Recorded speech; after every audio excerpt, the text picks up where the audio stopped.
On the far end, we have Randy Gafner, who has an amazing book he's going to tell you about that he just wrote. And yeah, Randy, and here, Randy.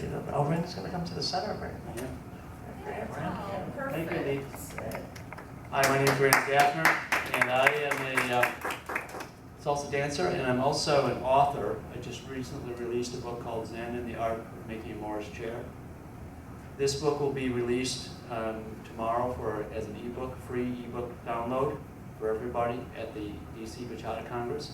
So tomorrow, all day Saturday, you can go online to Amazon.com and find Zen and the Art of Making a Morris Chair as an ebook for free for your Kindle download.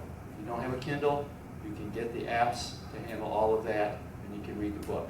A lot of the people up front here have read the book, and I also have a bookmark for each of you to take to remind you. And you can tell everybody else about it. If you see me in the hallway and you see somebody that doesn't have a bookmark, you let them know, and they can download the book tomorrow. And what's the book about, Randy? The book is about creativity. It's about my journey to feeling better about myself by building a chair. And the chair is actually going to be used for Mr. Butler to sit in tonight, tomorrow, and on Sunday. I'm honored that he's going to be putting his butt in my chair.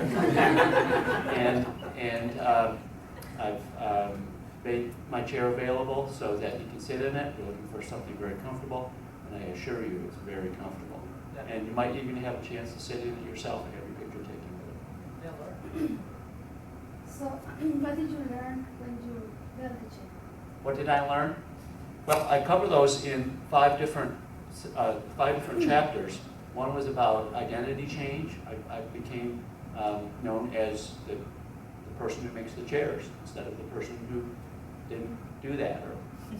I learned about fear, fear of the judgment of other people, fear of the judgment of myself, fear of the judgment of the larger society that would say, oh, that's not really very creative, or you didn't drawing well.